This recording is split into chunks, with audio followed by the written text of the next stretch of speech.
What's up guys, selamat datang di Animasi Donghua Spoiler. Oke, bagi teman-teman yang baru join atau baru bergabung, jangan lupa klik tombol like-nya dan tombol subscribe-nya ya. Jangan lupa. Oke, sebelum kita memulai video ini, kita jangan lupa untuk seruput kopinya, kencangkan sabuk pengaman. Mari kita mulai.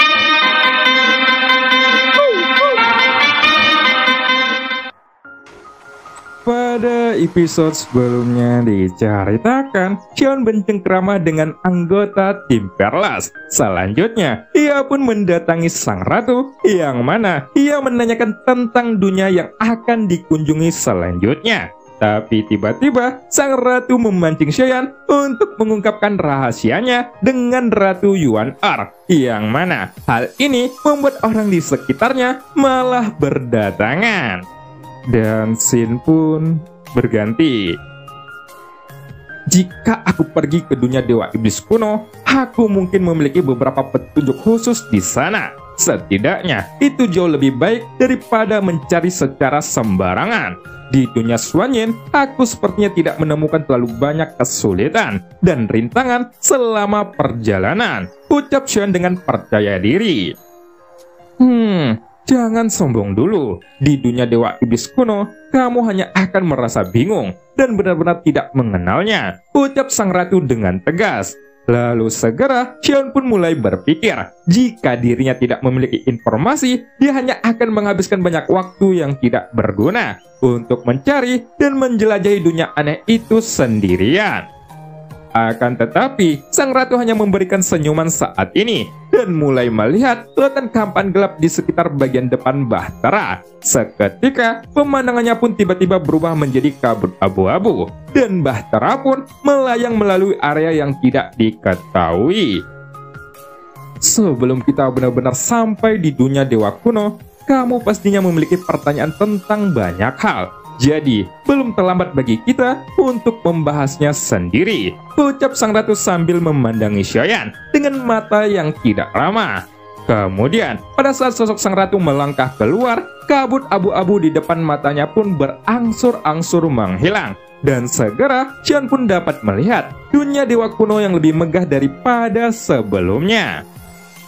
Xion benar-benar tidak menyangka dengan pemandangan yang ada di depannya. Hanya dalam beberapa ratusan tahun saja, tampaknya dunia dewa kuno telah berkembang pesat lagi. Dan ketika dia melihat sekeliling, jumlah orang di sana sepertinya juga bertambah.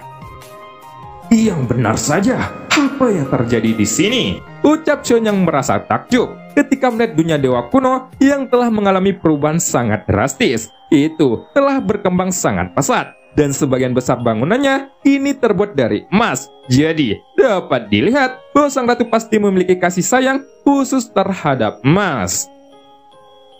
Aku memadukan kekuatan dan membiarkan lebih banyak pakar dari seluruh dunia bergabung untuk membangun semuanya, ucap sang ratu dengan bangga. Tapi, Xion saat ini malah terlihat sedang mengkhawatirkan sesuatu, dan sang ratu pun langsung mencurigainya.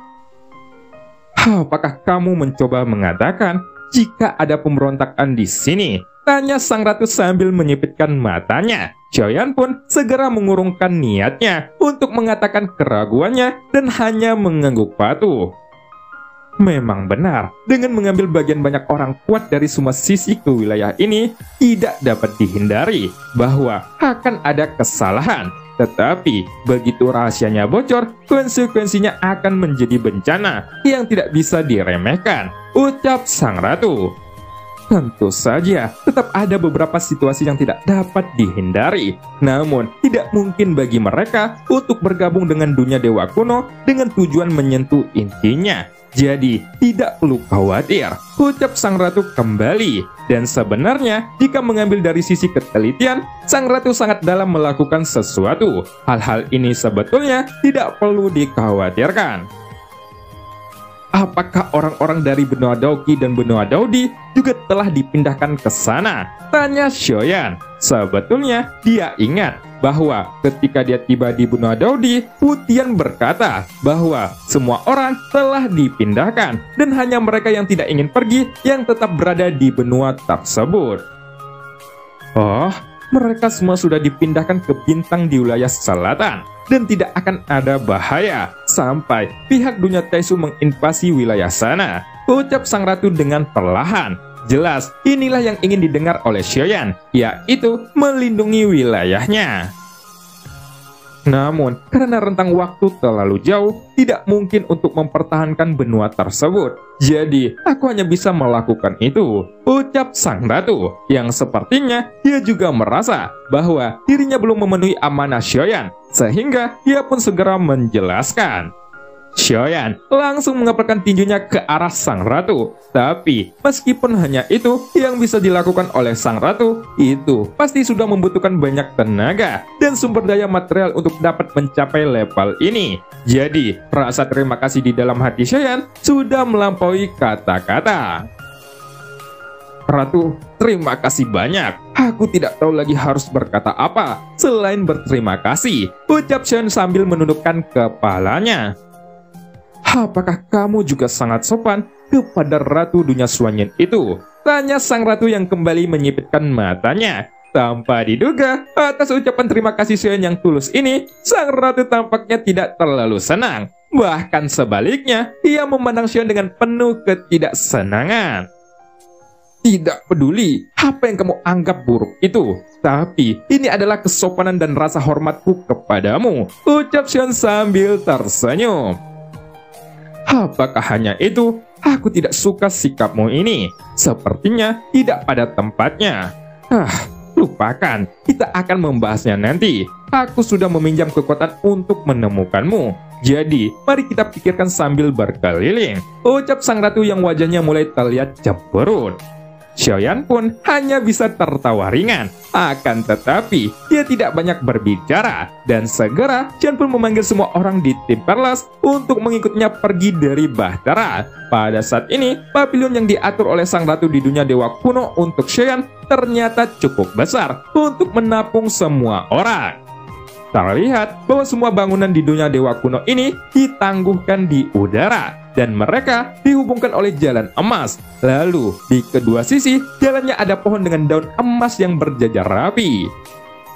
Tentu saja, pada saat Xiaoyan memasuki dunia dewa kuno ini, dia merasa seperti sedang masuk ke negeri dongeng. Bahkan, dalam hal menciptakan suasana, tampaknya wanita secara alami lebih unggul daripada pria. Itu adalah pemandangan yang sangat indah. Semua orang terus bergerak mengikuti di belakang Xiaoyan, dan ketika mereka melihat bahwa bangunan di sini semuanya hanya memiliki satu warna dan ditata dengan baik, mereka seolah merasa rugi jika mengedipkan mata mereka. Ada juga air mancur besar di pusat kuil kuno ini, dan dari balik kabutnya yang tebal, langit tampaknya membentang ke seluruh kuil kuno. Lalu, di tengah langit yang luas, bahkan ada bangau terbang yang lepas landas dengan santainya. Kemudian, pada saat Xiaoyan memasuki kuil langit, seluruh tubuh dan pikirannya tampak menjadi rileks serta bahagia. Tanpa sadar, sudut mulutnya perlahan naik. Jelas, Xiaoyan benar-benar terpikat oleh keindahan tempat ini. Dan sejauh Xiaoyan pergi, mungkin inilah yang paling membuatnya nyaman. Tidak hanya itu, meskipun kuil kuno sekarang telah banyak diperluas, Xiaoyan masih dapat menemukan pavilion tempat ia berada sebelumnya. Dan posisinya sepertinya tidak berubah sedikit pun. Pada saat ini, dengan kedatangan Xiaoyan dan yang lainnya, banyak sosok berkumpul untuk menyaksikan. Tampaknya, mereka semua mengenali Xiaoyan, dan ketika kelompok Xiaoyan lewat, mereka semua dengan hormat mengepalkan tangan mereka kepada Xiaoyan. Xiaoyan sendiri masih bingung mengapa semua ini terjadi, dan mulai berpikir pada dirinya sendiri. Padahal, meskipun dia adalah reinkarnasi dari sang dewa tertinggi, ketenarannya sebenarnya lebih besar daripada kekuatannya. Dan jelas, popularitas seperti ini cukup aneh baginya. Sampai ketika mereka pun terus berjalan di jalan emas. Tapi tiba-tiba Xiaoyan pun berteriak, "Sialan, Tuan Muda Xiao, apakah itu patungmu? Itu sangat luar biasa," ucap Xiaoyan dengan keras. Lalu pada saat mengikuti seruan dari Xiaoyan, mata semua orang pun terfokus pada suatu tempat. Tidak jauh dari sana, mereka melihat sebuah patung yang terbuat dari emas. Meskipun hanya sebuah patung, yang membuat mereka terkejut adalah patung tersebut merupakan sosok Xiaoyan. Di sisi lain, Xian melihat patung ini pun tiba-tiba muncul garis hitam di wajahnya. Ini tidak heran mengapa semua orang membukukan tangan dengan hormat kepadanya sepanjang waktu. Ternyata di sini ada patung dirinya yang berdiri tegak. Pada saat mereka semakin bergerak maju dan mulai berdiri di samping patung Xiaoyan, Xiaoyan pun merasa iri. Ia segera melompat-lompat sampai akhirnya ia pun menampar kepala patung itu. Sementara untuk Xiaoyan sendiri, dia benar-benar mengabaikannya dan dia memilih untuk pergi dengan cepat. Tentu saja tidak perlu menebak siapa yang rela membuang waktunya untuk menciptakan patung ini. Semua orang tahu bahwa hanya satu orang yang dapat mengukir patung yang begitu halus dan tampak hidup ini. Dia adalah sang ratu kuil kuno. Meskipun Xian hanya meliriknya dengan sekilas, dia harus mengakui bahwa sebuah tanda di antara alis patung itu memang sangat mirip dengan miliknya. Itu menunjukkan bahwa di dalam hati sang ratu, Xian sebagai reinkarnasi dari sang dewa tertinggi tidak sederhana itu. Adapun kebingungan yang selalu Xiaoyan rasakan saat ini, dia tampaknya tidak senang ketika melihat patung Xian yang luar biasa. Jadi, dia hanya bisa mengikuti, tapi senyum pun segera muncul di wajahnya. Tentu saja, terlepas dari indahnya negeri dongeng ini, mereka sudah terlalu lama berada di dunia bawah. Dan di dunia bawah tidak memiliki atmosfer kembang api yang kuat, seperti ada pada wilayah dunia dewa kuno. Singkat cerita, di bawah kepemimpinan Xiaoyan, mereka pun segera tiba di sebuah pavilion. Meskipun pavilion ini tidak memiliki tempat pertempuran, pavilion ini tampaknya sudah menjadi tempat terbesar dan terindah dibandingkan dengan yang ada di sekitarnya. Setelah beberapa saat, langkah kaki Xiaoyan pun berhenti di pintu, dan di atas kepalanya, kata Xiao Mensen pun tertulis dengan mengesankan. Tepat ketika melihat dua kata di plakat ini, Xiaoyan tidak bisa menahan senyumannya, dan dia pun perlahan mengambil langkah untuk berjalan ke dalam pavilion. Namun lagi dan lagi, pada saat ia memasuki pavilion Xiaoyan, dan yang lainnya kembali mengalami perubahan yang mengguncang bumi. Pada saat ini, seluruh pavilion dipenuhi dengan segala jenis bunga dan buah-buahan yang segar. Bahkan, ada juga berbagai wangian dari ramuan. Kemudian, Xian pun menarik napasnya dalam-dalam, dan dia ingin selama mungkin menghirup berbagai aroma ke dalam rongga hidungnya. Jelas, sudah sangat lama sejak Xian tidak berkecimpung di dunia alkemis. Jadi, dia sangat merindukan aroma tersebut. Hahaha, kamu sebenarnya menanam banyak ramuan terkenal, ucap Xiaoyan sambil tertawa. Tapi, tepat ketika senyum muncul di wajah Xiaoyan, hembusan angin pun bertiup ke arah wajahnya. Dan tiba-tiba, muncullah sosok bayangan merah yang langsung melesat menuju Xiaoyan. Akan tetapi, pada saat sosok bayangan merah itu hendak menyentuh Xiaoyan, dia malah berhenti pada jarak kurang dari setengah jari dari sosok Xiaoyan. Seolah-olah dia memiliki pembatas tertentu, sehingga tidak bisa bergerak saat ini. Tapi, ada ekspresi marah di wajah sosok merah itu, yang menunjukkan bahwa dia sangat kesal, karena Xian tidak kunjung datang. Sementara ketika melihat ini, sudut mulut Xian pun sedikit terangkat, dan dia benar-benar tidak memperhatikannya. Xiaoyan pun langsung merentangkan tangannya, dan ia melingkarkannya pada pinggang lembut, dan di depannya, ia lalu memeluknya dengan sangat erat. Cailin, lihat, aku kembali sesuai janji kita. Aku sudah lama tidak melihat kecantikan sepertimu. Tetapi, tampaknya kamu masih sangat nakal, ucap Xian sambil merasakan kelembutan di dadanya. Sialan, aku bahkan tidak bisa memasuki tubuhmu. Sekarang, jika aku tahu akan seperti ini, aku seharusnya menghabisimu saat aku berada di benua Daoqi dulu, ucap Cailin, yang sepertinya ia masih belum bisa menghilangkan rasa kesalnya. Kemudian, Cailin pun berjuang sedikit untuk melepaskan diri. Akan tetapi, dia menemukan bahwa posisi lengan Xiaoyan terlalu menguntungkan, sehingga Cailin bahkan tidak memiliki kualifikasi untuk berjuang. Detik berikutnya, Xian pun tertawa terbahak-bahak saat dia mendengarkan keluhan Cailin. Seolah-olah dia mengingat masa lalu yang tidak pernah bisa dilupakan. Bahkan meskipun sulit, itu adalah tahun-tahun muda yang sangat indah. Kakak Cailin, lama tidak bertemu, ucap Sun Er tiba-tiba muncul di belakang Xian. Dan akhirnya kehadirannya ini mampu mencairkan suasana. Setelah itu, sosok Sun Er pun mendorong lengan Xiaoyan untuk menjauh. Xiaoyan pun langsung menatap Sun Er dengan gembira, karena dia bisa lepas dari terjangan Ratu Medusa. Kini, Cailin dan Sun Er tengah berpegangan tangan, dan senyum manis pun muncul di wajah mereka. Tapi di sisi lain, Xion merasa ini sangat berlebihan. Pada saat ini, ketika Xion ingin ikut berpegangan tangan dengan Cailin dan Sun Er, Qingling pun dengan malu-malu melangkah maju, tetapi dia masih ragu untuk bertindak dan hanya mengatupkan tangannya di depan. Jelas, dia masih kesulitan untuk berbicara lepas, dan Xiaoyan pun akhirnya melihat sedikit kegugupan itu. Setelah itu, Xiaoyan pun perlahan memandangi Qingling dan tersenyum lembut. Dia benar-benar tidak menunggu Qingling bereaksi. Xiaoyan langsung meraih lengannya, menariknya ke dalam pelukannya. Ia membelainya dengan lembut, lalu memperhatikan jepit rambut yang selalu menempel di kepalanya.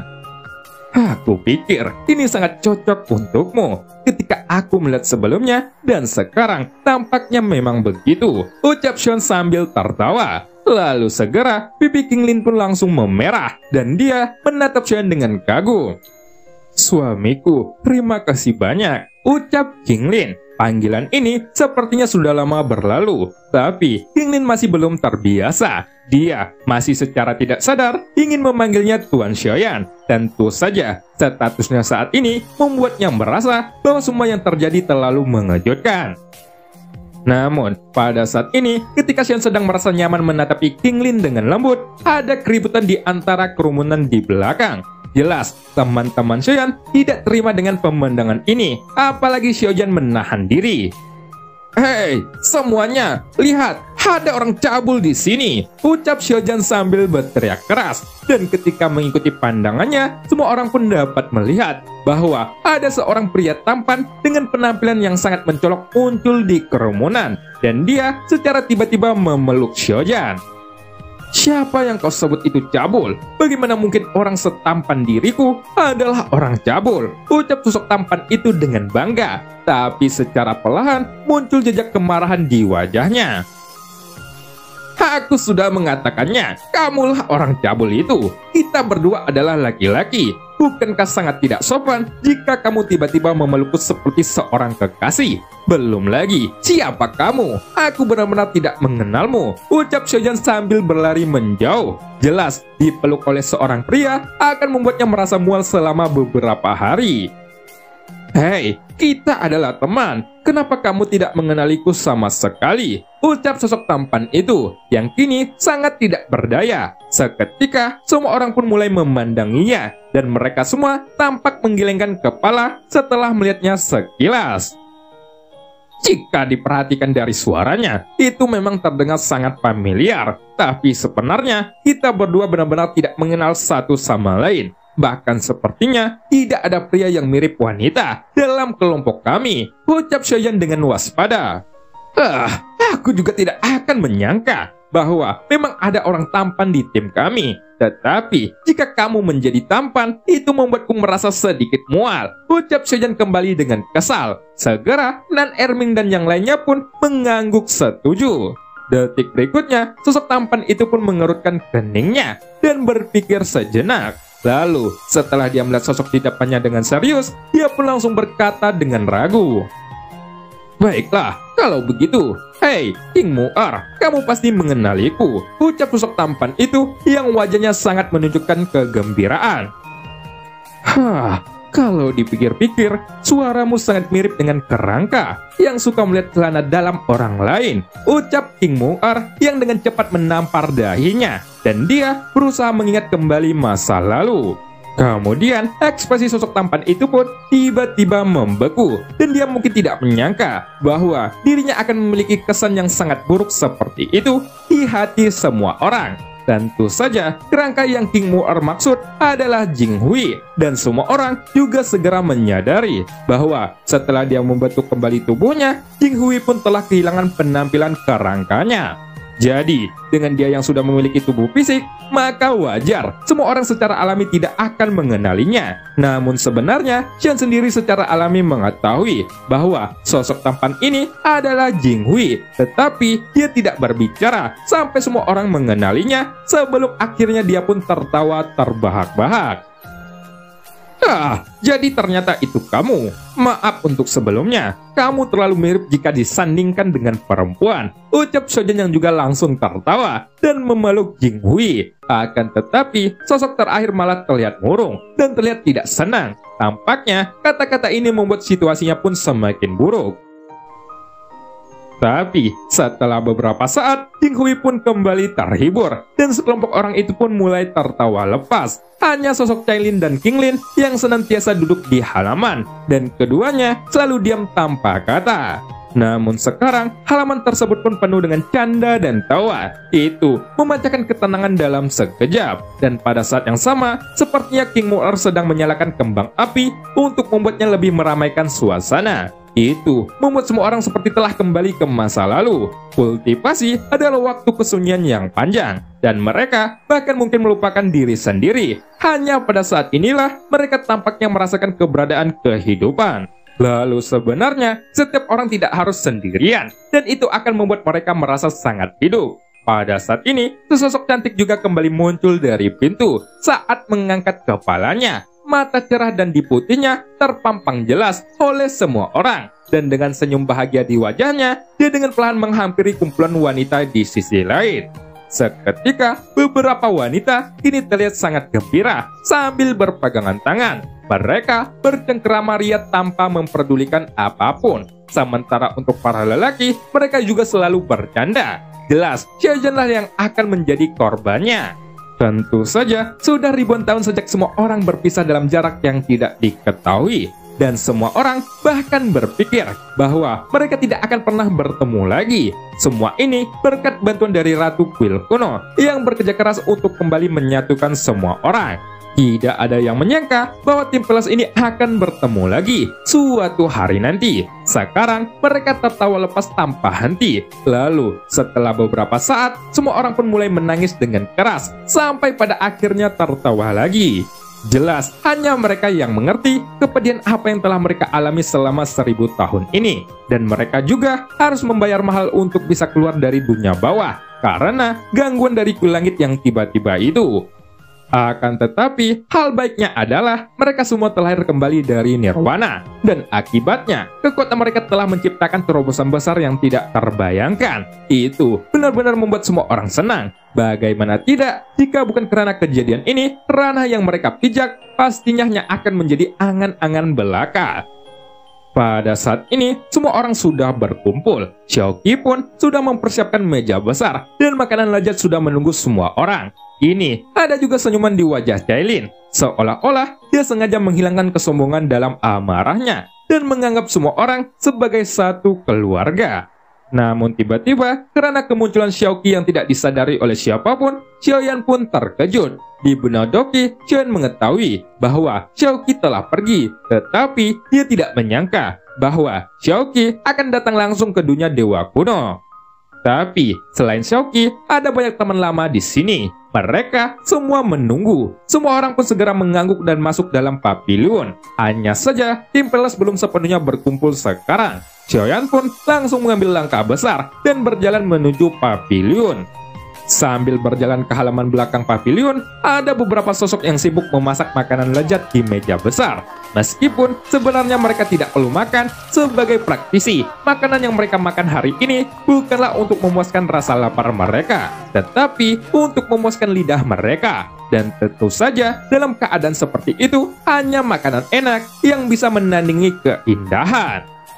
Pada saat ini, sosok Xiaoyan pun bergegas menuju sisi lain di taman itu, yang mana di sana ada seseorang yang sedang duduk dengan tenang. Kemudian, ketika mata sosok tersebut saling bertemu, itu penuh dengan kejutan. Tepat setelah Xiaoyan memandangi sosok yang familiar tersebut, untuk sekarang dia tidak bisa berbuat apa-apa. Bahkan ekspresi wajahnya bisa dikatakan terus berubah dalam sekejap. Entah itu terkejut bahagia, dan dalam waktu singkat ini ada perasaan yang campur aduk di dalam hatinya. Hei bocah, kenapa kamu diam saja? Apakah kamu sudah melupakan gurumu ini? Tanya sosok itu sambil tersenyum ramah dan mulai berjalan menghampiri Xiaoyan dengan secara perlahan. Dan cerita pun berakhir. Sampai jumpa di episode selanjutnya. rumah kebakaran nggak sempat dipadami. Yang masih ada kue lebaran, jangan lupa bagi Mimin.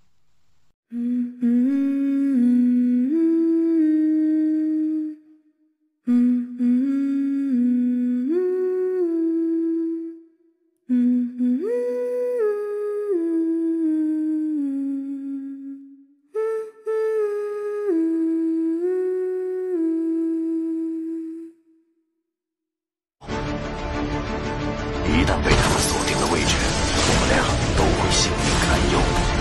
所有的阴阵是为了这一天，我已经等待了太久。今天若是你能够安然无恙地走下擂台，萧炎从此不再踏进迦南学院半步。他迟早会发现的。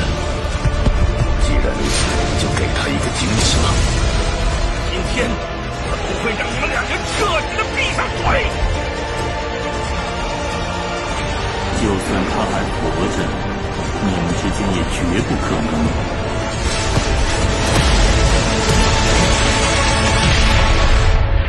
加玛帝国云岚宗，我萧炎回来了。